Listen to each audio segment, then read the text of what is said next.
kusimama na kuhofisha.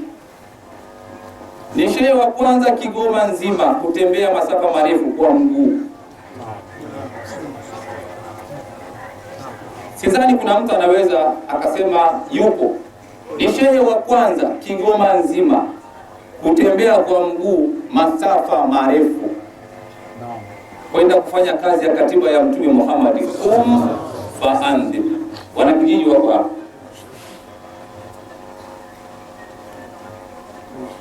Nimebahatika kupita katika baadhi ya vijiji katika tablighi katika zama za Rais mstaafu Kikwete. Ni zama ambazo vijiji viko simple, barabara ziko simple, ziko nzuri. Sasa namtizama huyu shehe, ameanza ushehe wake tokea zama za Nyerere. Barabara hizo ni hohe hahe. Akifika pahala hakuna gari, haiendi pikipiki wala baiskeli haipiti. Shehe tutanyooka, tunanyooka kwa mguu. Mwendo hapa na Mwandiga mara 3 anatembea. Nikitizama naona zama hizi mabarabara yapo yamejengwa na Kikwete. Mengine yanajengwa na Magufuli, mengine yanajengwa na Mkapa. Lakini toka zama hizo huyu alikuwa anatembea.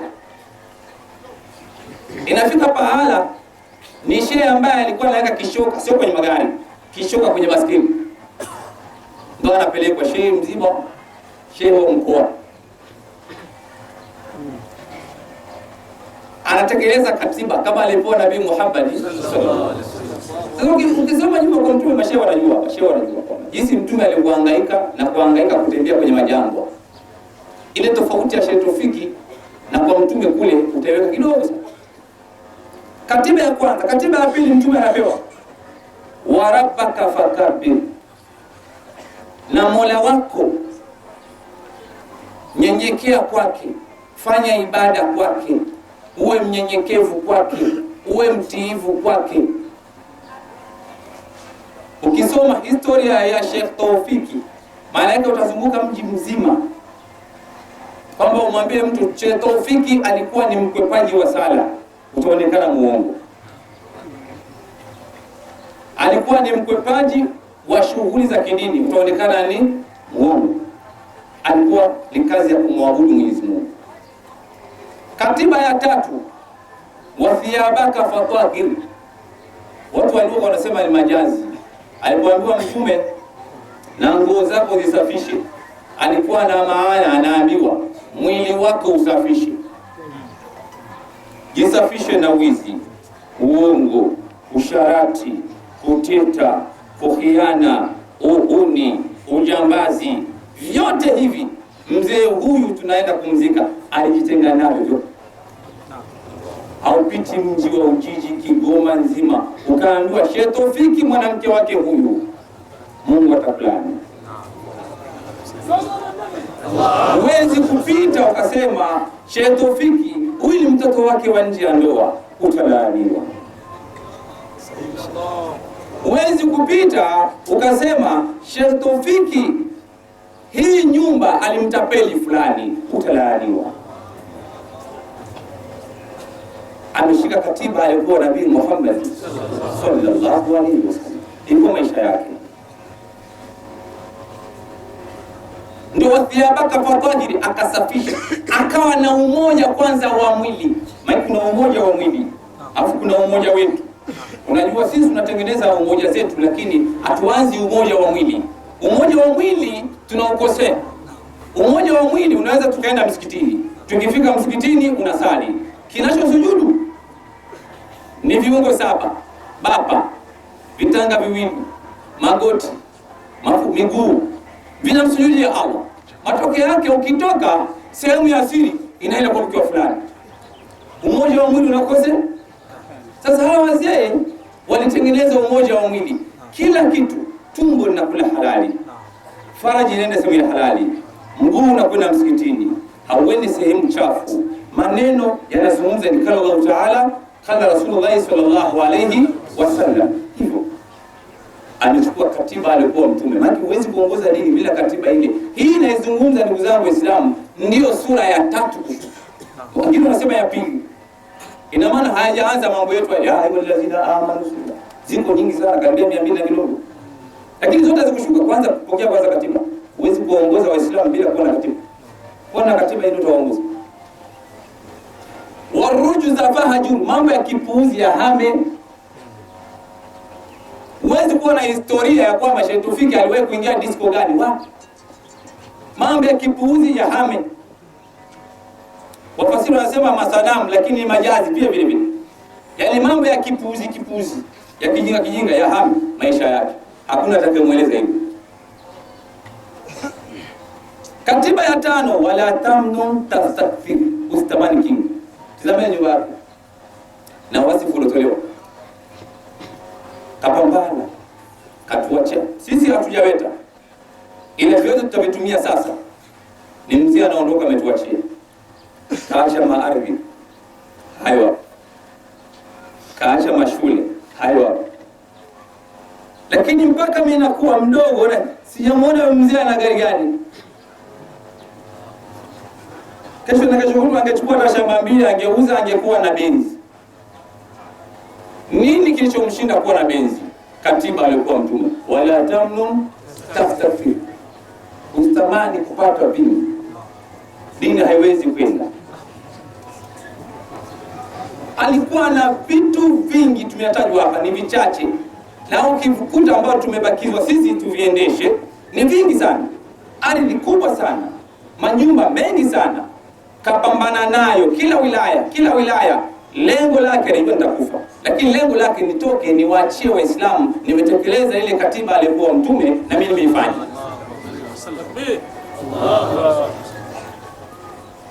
Walirabbika fasbir, katiba ya mwisho anayokuwa Mtume. Walirabbika fasbir, unasubiri. Kwa sababu ukiishi ukiongoza dini unajikuta wewe huna. Utaishi kuongoza dini ukubali unatembea kwenye baskeli. Hela kupanda ndege utaka huna. Ukubali hilo. Utaishi ufahamu kabisa utakuwa na maisha magumu, uwe na subira. Utaishi ukiwa mwanachuoni na mitihani mingi. Utaishi na mitihani mingi mno. Uwe na subira. Watakuletea watu zaka zao, utazihifadhi. Lakini Sheikh Tawfik alikuwa anadesiria kugawa zaka. Katiba 6 ndio zimemfanya Sheikh Tawfik anaondoka leo na sifa mahmud, ni msifiwa kwa Mwenyezi Mungu na mtume wake. Bila shaka.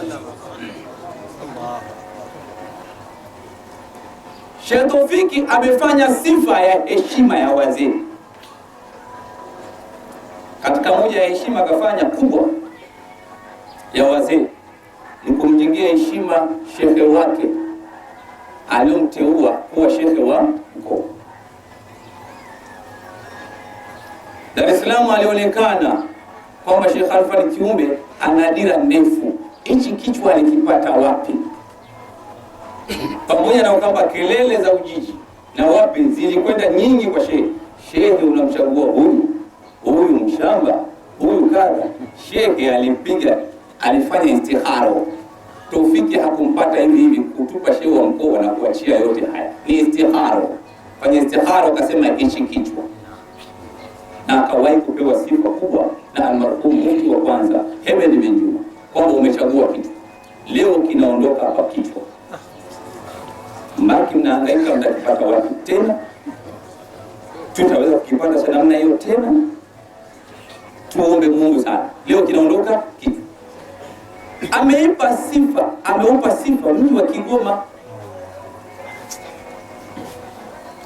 Mji wa Kigoma walitokea hapa Waarabu na Viarabu vyao. Sheikh na wanafunzi wengi wamesoma, wengi wengine Kongo, wengine wapi. Sheikh Alfani alimtafuta Tawfik huko hapo, akawakomesha watu wa Ujiji. Huyo mnamsema kwamba yuko hapo, alikuja alikoroga Kiarabu kwa wale Waarabu wa Misri, walitoka wakagaragara mbele ya miguu ya Sheikh Alfani. Wewe si wasomia. Kaupa sifa mkoa wa Kigoma kwamba mkoa wa Kigoma unatisha. Sasa wale wanaotoa sifa katika mkoa wetu wanakwisha. Tunaobaki tutakuwa na kuupa sifa mkoa, tuombeeni dua. Lakini chombo kinaondoka, tunaenda kukifunika. sijui kama kutakuwa na kingine. Huyo ni Sheikh Tawfik. Alafu alikuwa na hali ya subira ya hali ya juu, hajui kulipiza. Kafanywa mengi sana na watoto wadogo, lakini hajui. Alafu alikuwa na malezi, hata nyumbani kwake ni ajabu. Ana watoto wanaweza kutoka barabarani wakatukana kama mbwa, lakini hawakuonekana mpaka anaondoka maisha ya dunia. Katekeleza katiba aliyopewa Mtume na yeye anayo. Akahama Mtume akaambiwa, inna Allaha ya'murukum bil adli wal ihsan. Mwenyezi Mungu anawaamrisheni uadilifu na wema. Ilikuwa sifa ya Sheikh Tawfik. Adli, uadilifu, wal ihsan na nini? Na wema. Miaka yote kwa heshima yake na taadhima yake alikuwa akubali serikali wakampitisha mbele. Shehe wake akimwambia nenda wewe, hakubali. Hakubali kabisa. Shalfani sio shehe wa mkoa, hakubali. Sheikh Tawfik, nimeshuhudia shughuli zote, imekuja Mwinyi kaja nani, anamtanguliza baba yake, mwalimu wake, mzee wake. Sheikh Alfani ihsani tabia yake. Sasa mtu yote akikoroga kusema alikuwa na ihsani, huyo ni mwizi wa fadhila. Alikuwa mwadilifu, na uadilifu ni katika sifa ya uongozi. Uadilifu kinakuingiza motoni kama hutekelezi. Watu wametekeleza uadilifu kwenye mambo madogo. Zama za masahaba za Mtume, kuna watu kutoka Yemen wanaenda kuhiji Maka. Ameagizwa na wenzio Yemen katika zama za matabi, kaagizwa ukifika Yemen, ukifika Saudia, tafadhali ukifika Madina nakupa mimi maagizo yangu, nisalimia Abubakari na unasalimia Umar. Yani kwenye kaburi la Abubakari ufike pale useme, ya Abubakari, uwesu Muhammad anakusalimia, kanituma nikusalimie. Ya Umar, uwesu Muhammad anakusalimia, kanituma nikusalimie. Nifikishie hilo. Anaondoka mtu kwenda kuhiji Yemen. Kwa wale wanairuka na pipa wanajua umbali wa Yemen na Saudia. Wamekwenda watu mwendo wa miezi miwili au mitatu.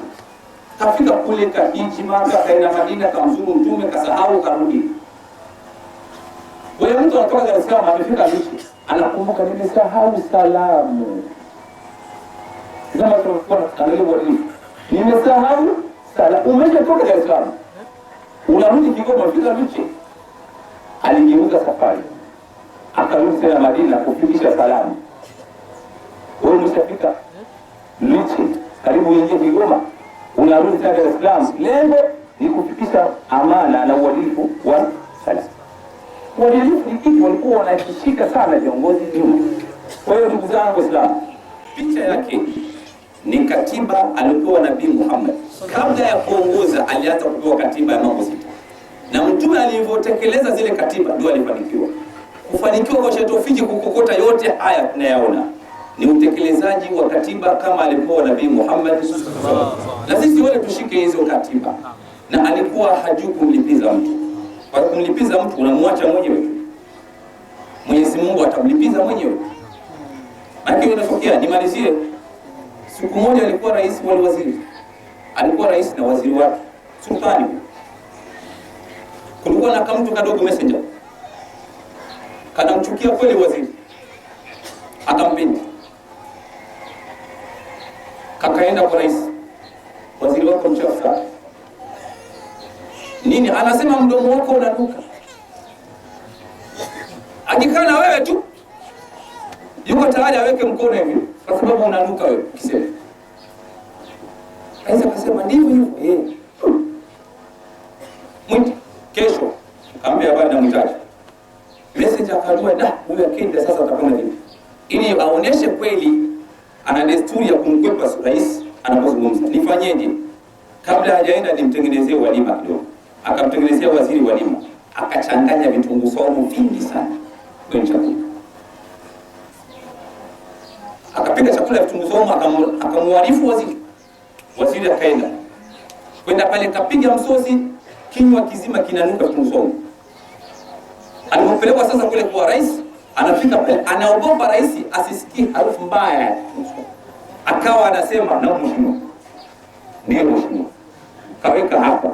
Rais akajua huyu ni kweli. Aliniambia huyu anasema mimi ndio wangu nanuka, ni kweli, mbona naweka? Akachukua karatasi akaandika barua, akamwambia waziri, hii barua ipeleke pale katika sekta, ni sekta ya mauaji, chukua peleka pale kwa mkuu, peleka.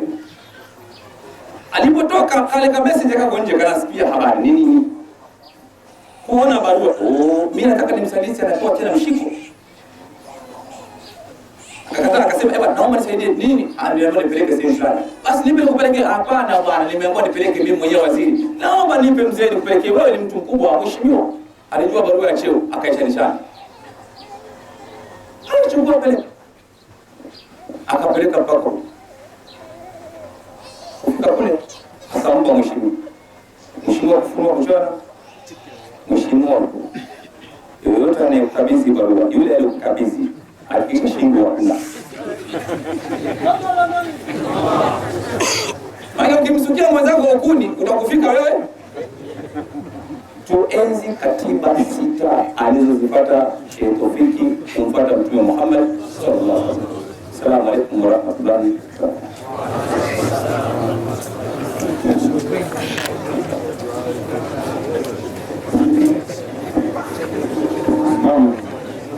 Alikuwa ni shekhe wetu akituambia maneno ya Mwenyezi Mungu na maneno ya Mtume Muhammad sallallahu alaihi wasallam.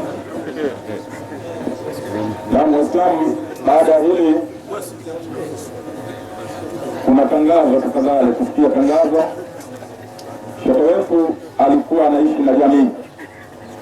Kama kuna yoyote aliyekuwa anamdai shekhe huyu, basi anatakiwa aje hapa alete madai ya kusalalia mwili wake. Kama kuna yoyote aliyekuwa anamdai shekhe huyu, tafadhalini sana sana sana, naomba ajitokeze. Na kama kuna yoyote aliyekuwa anadaiwa pia, naye ajisalimishe kwenye familia hii. Na kifuatacho sasa ni kutangaza majina ya watu 5 watakaotuwakilisha katika kumhifadhi shekhe wetu huyu. Mtu wa kwanza ni Sheikh Mikidadi Ibrahim Malilo, ninyi mnajua ni nani kwa.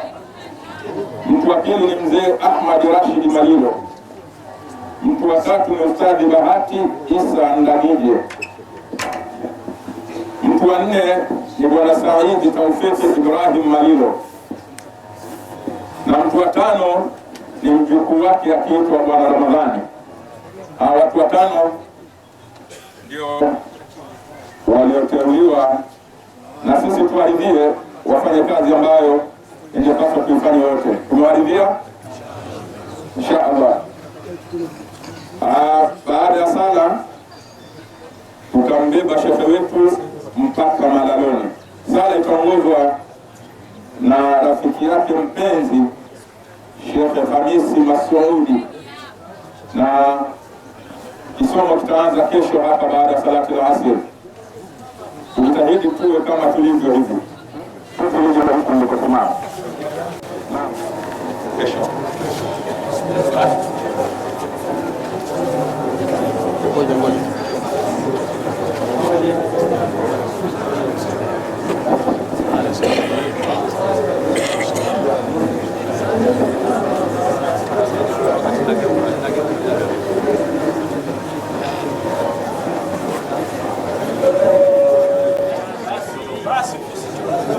Haya, mwili tayari umewekwa ndani ya kusi, na sasa wanatayarisha vizuri pamoja na kufunika shuka ile na kufunga vizuri tayari kwa kusalia.